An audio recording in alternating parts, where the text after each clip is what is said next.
Every year, MIT Technology Review makes a list of 10 breakthroughs we think will have a big impact on the world.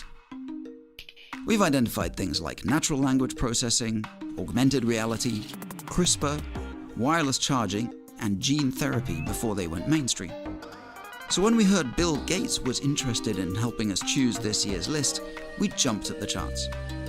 Through his investing and the work of the Gates Foundation, he's thinking a lot about where technology is going and how it can do the most good for the most people. We offered Bill a short list. He ignored it almost entirely. This list is very much his own vision. I sat down with him to talk about what he picked.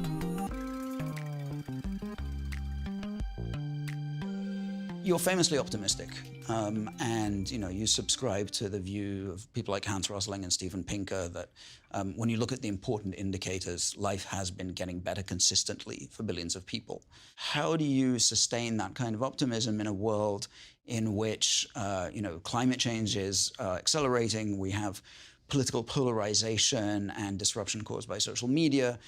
We have growing economic inequality, which is fueled at least in part by automation and AI. So there's a lot of worries about the technology having harmful effects. So how do you retain your optimism? It's great that people are worried about the problems because they require action. Even take inequity. Globally, inequity is down. That is, the poor countries are getting richer faster than the richer countries are getting richer. Right. The bulk of humanity lives in middle-income countries today. If you go back 50 years, there were very, very few middle-income countries. It was pretty bimodal, where you had India and China, Africa were poor, and then Europe, US, Japan starting to be fairly well off and not much in the middle. But today, China's at the high end of middle income, India's at the low end of middle income, Brazil, Indonesia. It's a phenomenal story. And the ability of science to solve problems, clearly in the case of heart disease and cancer, we'll make a lot of progress.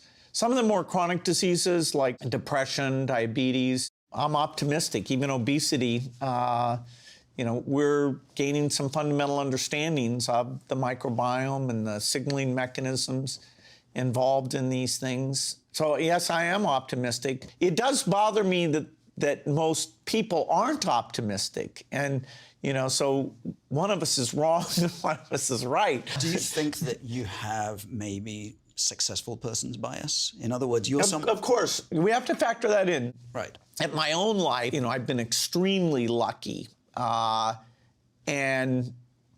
The country I was born in, the education I got to have, the business work I got to do, even my foundation work is amazing and interesting work. But even subtracting out from my personal characteristics and personal experience, I think the big picture is that it's better to be born today than ever, and it'll be better to be born 20 years from now than today.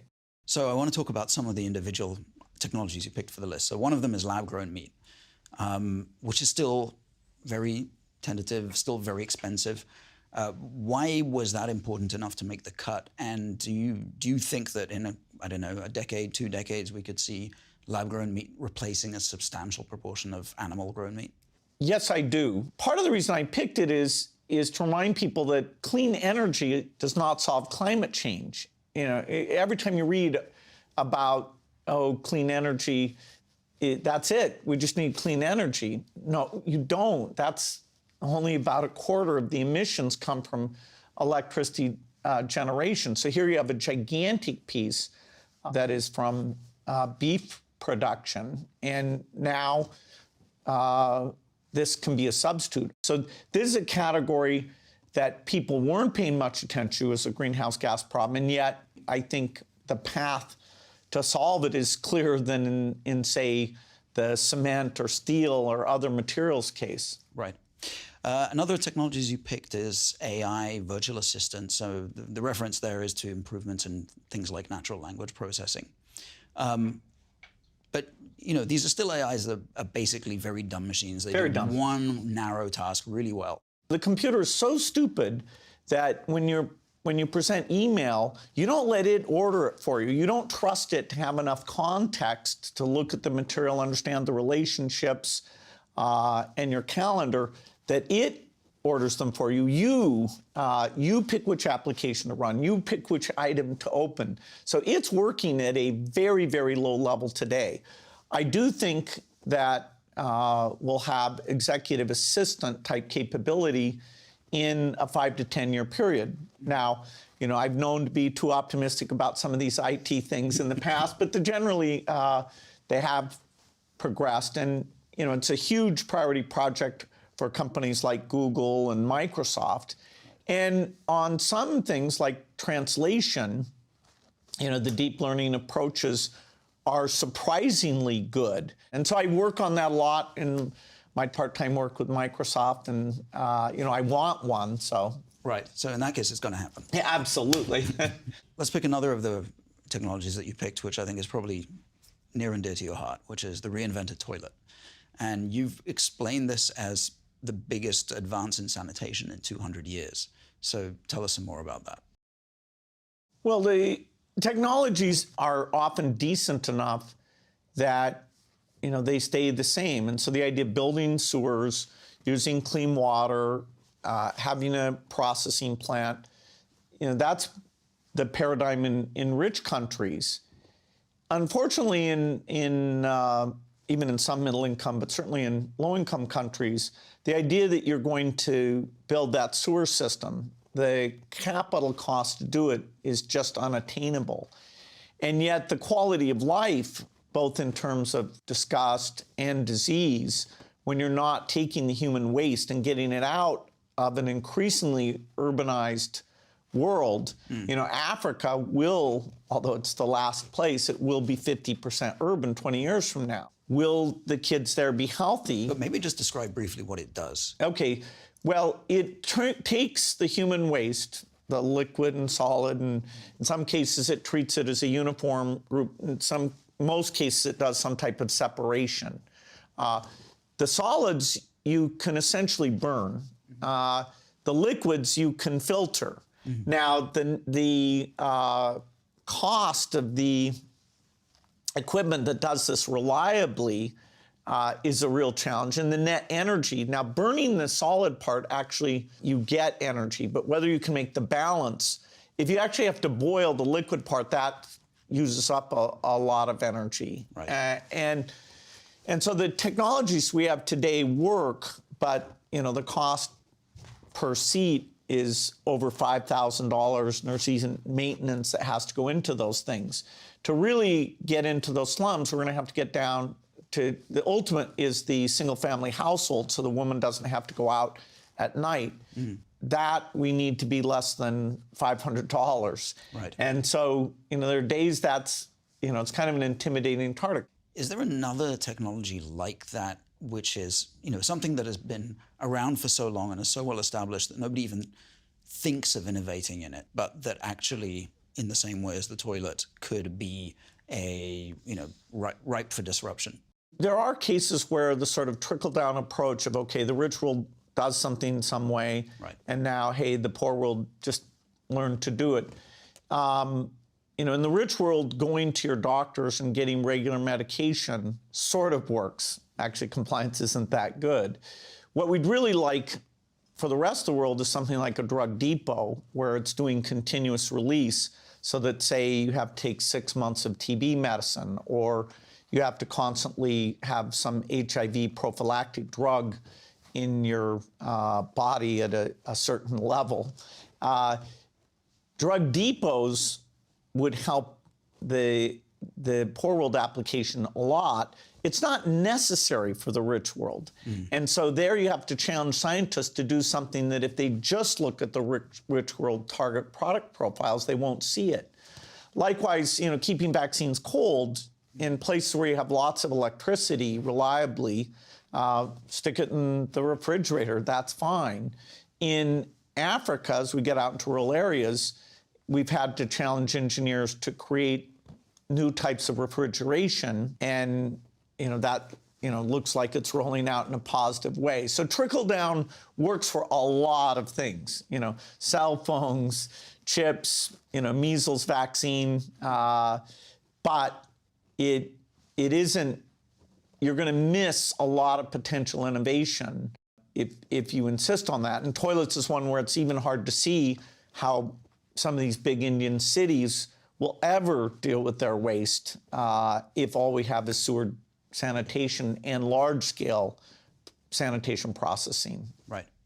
So you lead a $1 billion investment fund, Breakthrough Energy Ventures, which is investing in a whole bunch of different technologies, not all of them energy generation, but that are about limiting emissions. The question I have is, it feels like there are already a lot of technological solutions to climate change. And do we really need more of them? Or is the biggest problem not political, about governments implementing them and creating the incentives for them to be taken up? When you say to India, should you provide electricity to everyone to have things we take for granted, heating, air conditioning, their path is to build more coal plants. That's the cheapest form of electricity for them. And so, yes, the rich countries are rich enough that if they chose to, they could pay huge premium prices for electricity. Now, the reliability piece, Shmuel talks about, you have 7 days in Tokyo where you have no sun, no wind. Right.